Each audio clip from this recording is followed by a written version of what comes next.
Hello everyone. Imagine being the citizen of a country where it is not allowed for girls to go to school because of people who have taken over the land and who have banned that for them. And for anyone who defied those orders, then they would be killed or severely punished. That placed many girls who were already attending school in fear of their lives because they wanted to learn, but they also wanted to live.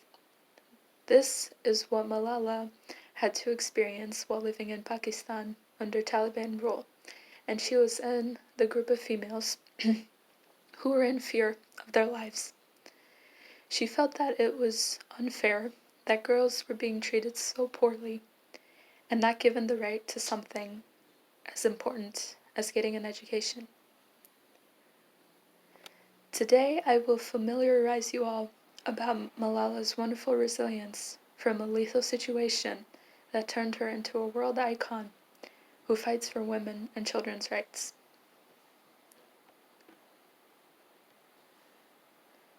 Malala Yousafzai was born on July 12, 1997, in Mingora, Swat Valley, Pakistan, which is a small village. She has two younger brothers named Atal and Hassal, and her mother's name is Torpekai, and her father is Ziauddin. Her father was a school educator and an activist as well.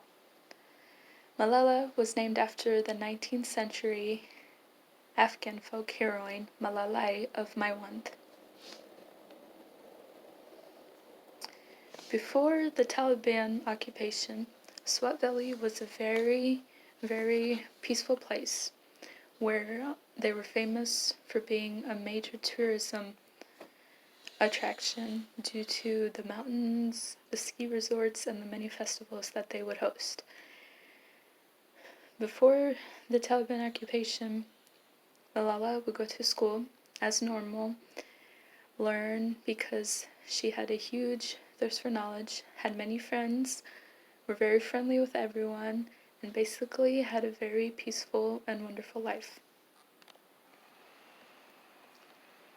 However, that peaceful life was stopped whenever the Taliban came to Swat Valley.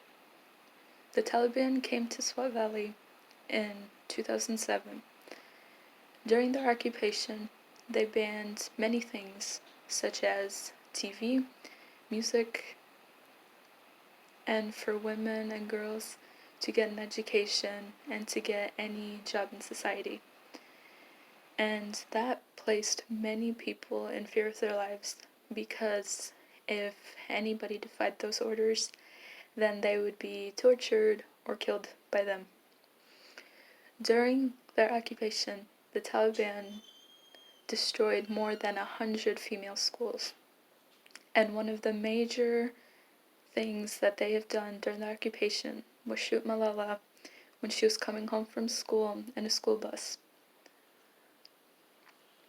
The Pakistani military thankfully retook Swat Valley not long after the first time the Taliban came, and the military is still there today in case the Taliban threat comes back.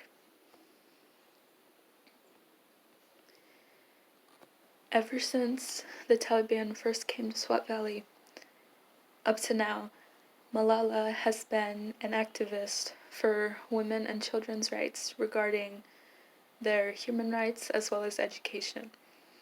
Her first ever speech was called "How Dare the Taliban Take Away My Basic Right to Education," and she was only 11 years old when she made that speech. And it was made in Peshawar, Pakistan. After that speech, that began her journey of activism. At the start, she was blogging for BBC under a pseudonym about life under the Taliban rule because she didn't want to be a target to the Taliban. But she realized that she needed to get her message out there of how much unfair treatment women and children are receiving in Pakistan. So she began attending and being a part of radio shows and much more. And her name began to become recognized all around the world, and people began to support her. Well, that is good. That also caused her to become a target for the Taliban, which led to her assassination attempt by them. She thankfully recovered due to Pakistani doctors and British doctors healing her. And afterwards, she continued making speeches and getting messages out there.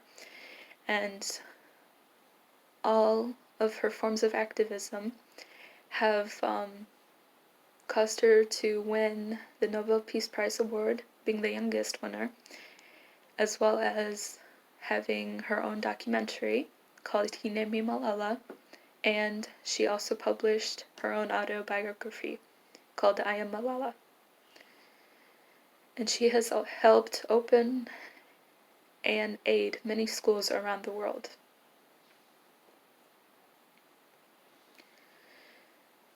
I believe that Malala is a wonderful speaker because of her volume and pacing whenever she makes her speeches. She has so much to tell audiences from her own experiences, and she interacts with the audience very, very well and keeps in mind everyone's demographics. And she has a lot of repetition in her speeches to enforce that her message is necessary and should be heard. And she is very, very well prepared. All those qualities make her a very admirable speaker to me.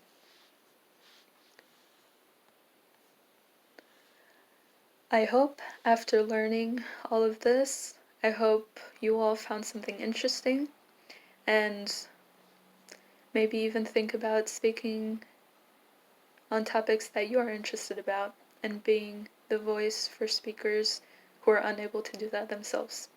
Thank you so much.